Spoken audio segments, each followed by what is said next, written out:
Hi, I'm Caroline Mitchell, canine behaviourist at Good Doggy. People ask me all the time, they say to me, Caroline, your dogs must be so well trained, they must be able to do anything.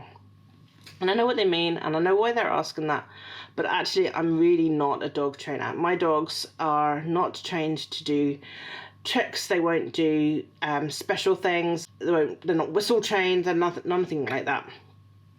I have had very well behaved dogs though. And I've worked with many dogs, rescue dogs, foster dogs, people's own dogs in their homes, my own dogs. And there's a very good reason why I don't highly train my dogs. I did train one. So the rule is that we get a puppy, we go to classes, we train them, we have a good dog. Well, that's kind of how the thought sort of process seems to work, that this is just a part of the thing. When we end up with a well-trained dog at the end of it, then that's the goal. But this is just not how it works. A well-trained dog is not necessarily a sociable dog. They're not necessarily a calm dog. They're not always a resilient dog. My first dog was a Bernese Mountain dog called Molly. There's videos I've talked about her and her behaviour because it's her that inspired me to go into dog behaviour. So she was trained to do loads of tricks. So she could do party tricks. She went to classes. She could do all kinds of things. She didn't do them, but she could do them. In fact, one of her best tricks was I used to hide things of my own in people's pockets at parties, and I would send her around and she would go and find the stuff, which is a really impressive and fun trick to teach a dog, and she really enjoyed doing it. But if you know Molly's story, you'll know that whilst she did know a billion tricks and she could do, you know, go round the backs and go to beds and send aways and come heres and stops and emergency stops and all these other things, she could do all of that stuff. She was still, she still became aggressive, she was still unmanageable, and she was still really, really anxious. So having a well-trained dog is not the goal for me. People would have said to me at the time, oh, you should train your dog better. Well, actually, I trained my dog pretty well. She knew loads of stuff. But it didn't help because I hadn't addressed the needs of that anxiety. I hadn't created an environment that she felt safe in. I was using mildly aversive methods back then. I would have shouted at her and, you know, and I would have tried to dominate her and do different things like that at the start. And all that was doing was making her more anxious. It wasn't solving an aggression problem. Training wasn't solving an aggression problem. It wasn't making her any more sociable with people that came to visit. You know, it just made everything much, much worse. So while she was taught all of this stuff, it didn't help. It wasn't enough for her. Since then, most of my dogs have been taught just the basics. We just do the recall, we do the set, and we go to bed. And that's fine. Those are enough for me that I can direct my dog into the kind of behaviour I want them to do whenever I need them. But for me, my focus has more and more become on building up that resilience, reducing anxiety, listening to the dog, being their advocate, and so on. So do I think dog training is bad? No, not even a little bit. I think that dogs get so much out of being trained to do new things. Molly loved doing all her tricks. She had a great time doing them all, but it's not the magic answer. This is not the process that I recommend. When people ask me to do a puppy consultation, they'll not learn very many tricks, but I will teach them how to bring up a very calm and sociable take anywhere dog. I'll show them how to bond with their dog. I'll show them how to stimulate their dog mentally, how to build their dog's confidence, you know, and how to have fun with their dog in a way that ticks all of these boxes. They'll have a few cues as well. We learn to set, because I do like a set. Recall is essential, absolutely essential, and there's absolutely no question about that. Every dog should know a recall. And go to bed or place or something like that, whatever you want to call it, that's a really useful command too. So these new cues are helping us help our dogs, and they're helping us create new behaviors. But you can't just teach them training and then expect that to be a line under there and just ticked off, because there's a lot more to it to that. So what did I do instead? So the first thing we need to do is we need to understand that every action comes with reward. We need to understand how to reward our dogs. And we need to know that our dogs are going to get rewarded for everything they do, even if it's not us that's rewarding that. So it might come from us. So maybe we are rewarding them. Maybe we ask them to do something and then we give them a lovely little treat that they like. That's great. They got rewarded for doing something that we've asked. Great. But maybe they also get rewarded by the behaviour they do instead. So, you know, if we are not giving them cues, we're not telling them what to do, we're not offering them rewards, then everything else is rewarding for them.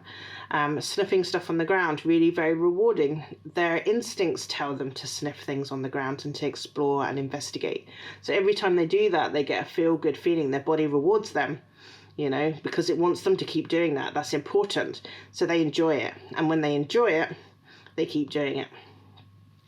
Enjoyment is the body's natural way of rewarding a behaviour, but it doesn't have to be something simple like a sniff. Maybe your dog is feeling very rewarded because they're playing with their toy and they're having a fun time by themselves and they're enjoying that. So that has become a rewarding activity. Playing with their dog friends in the park is very, very rewarding activity.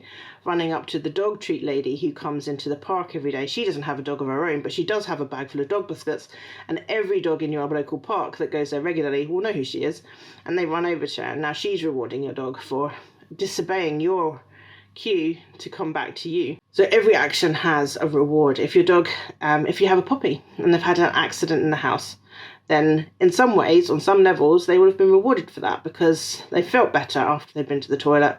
So therefore, that got rewarded. If they're not getting rewarded for going outside enough, then this becomes a default behaviour. So know that every behaviour gets rewarded somehow, whether it's you or just their natural instincts and desires and whatever's that is rewarding that instead. We also have to find a good way to reward our dog. It's not always good enough just to show up with some ordinary dry dog biscuits. A lot of dogs are not interested in those. They don't have any flavour, they don't have any smell, they don't have, they're not nice and soft and, you know, they don't have the nice texture, they're very dry and crunchy, and that's what they're used to probably getting in their food bowl.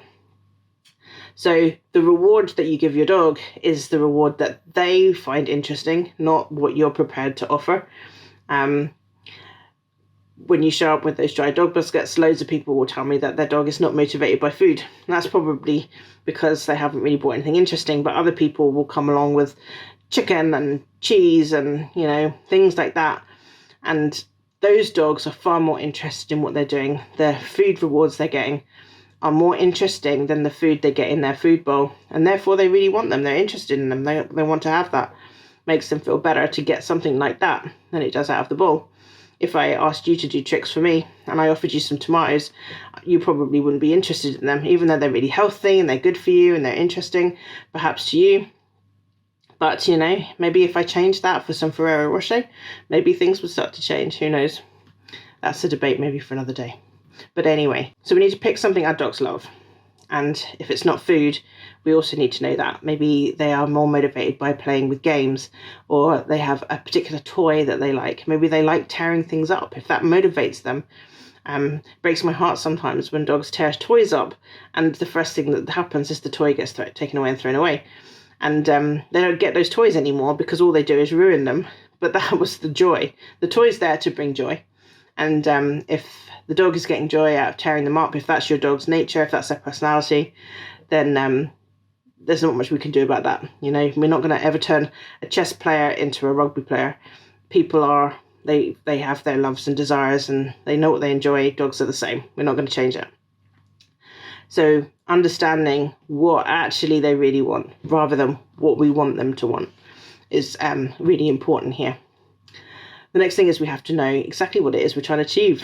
It's really hard actually sometimes for people to know what they're trying to get from their dog. So if we're looking for a calm dog, then we need to start rewarding calm behaviour. If we want a dog to go to their bed at certain times, then we need to start rewarding that. And we can start just with happy accidents. We don't even need to use cues. Your dog will naturally do things that you like all day long. And if you're there and you're ready to reward those things, then your dog's going to start to prefer them. We want them to feel good about the choices that they're making. so often we ignore the exact behaviors that we want, but just using simple tools to reward and shape just naturally good accidental behavior can be super powerful. I use clickers quite a lot, and I've got loads of videos about clickers, so I'm not going to go on about them now, but you can check them out if you're interested. But a clicker can be a reward of its own, and using a clicker and shaping just natural good responses, we were able to change a dog who had moved into a house full of cats. He moved into this house and he didn't know what to do with these cats. He wanted to kill them. He was very, very angry about these cats. He might have been one of the angriest dogs when it comes to cats. I mean, genuinely, his owners thought that he was stalking them and trying to kill them. We got that dog to become a part of their gang.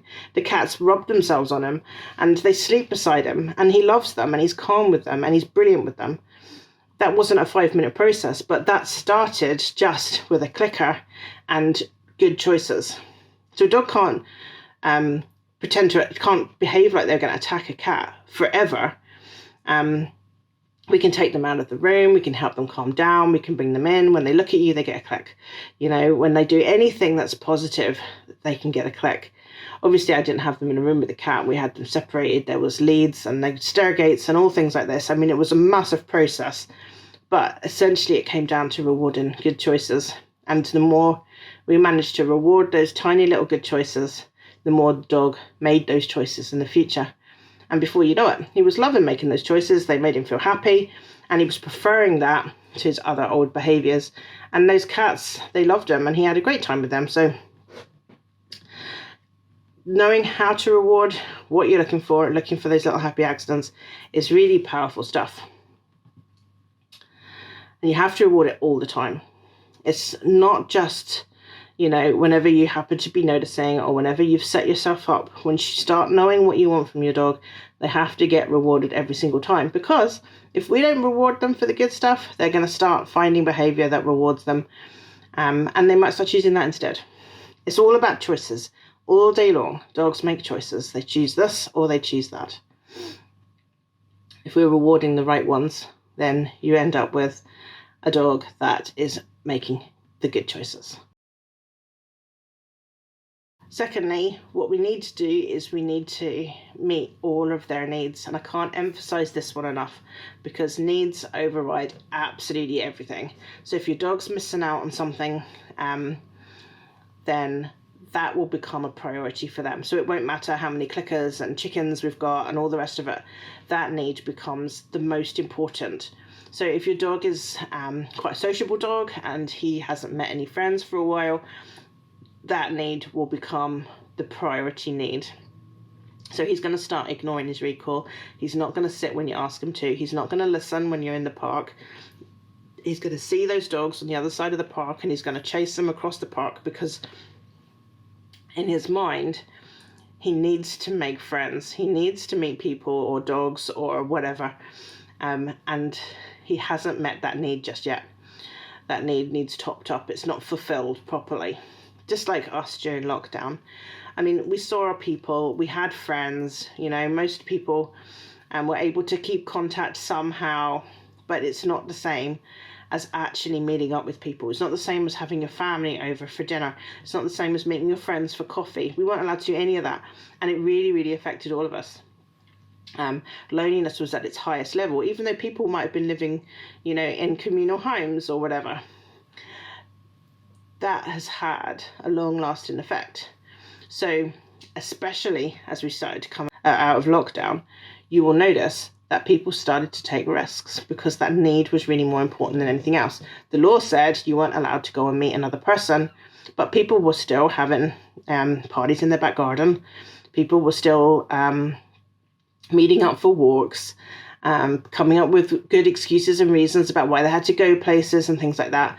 Because that need had become so important, it changed our natural behaviour. People wouldn't normally have broken a law just to have coffee with their friends, but because that had become more important to us, then risks were taken. And this is what's going to happen with dogs. So if we don't meet all their needs, and it might not be socialization, although I mention that a lot because that is one of the biggest problems that I work with, is dogs that are under-socialized. They need to play more. They need to make new friends. They need to learn conflict resolution.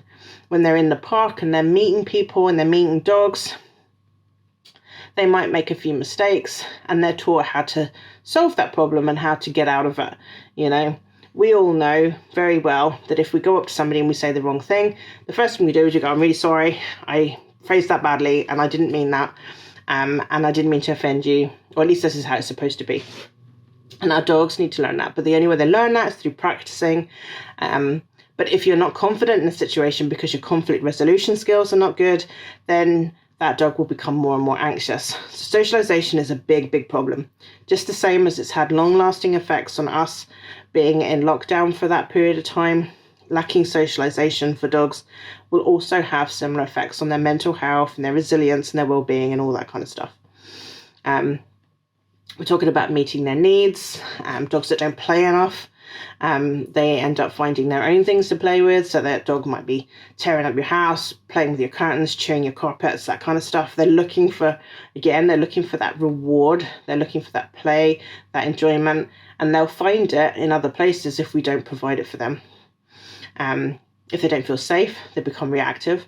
You know, so if we're taking them into situations that they're not comfortable with, that we haven't taught them to be confident in, we haven't helped them grow their confidence, then that's going to get worse. They're going to become reactive, they become snappy, difficult to walk, difficult to manage out on their walks. I did a whole video on meeting needs, so if that's something that's of interest, then go and check that out, because that's really interesting, a bit about polar bears and stuff like that in there, and how needs really are much more important when it comes to dog behavior than they might sort of appear.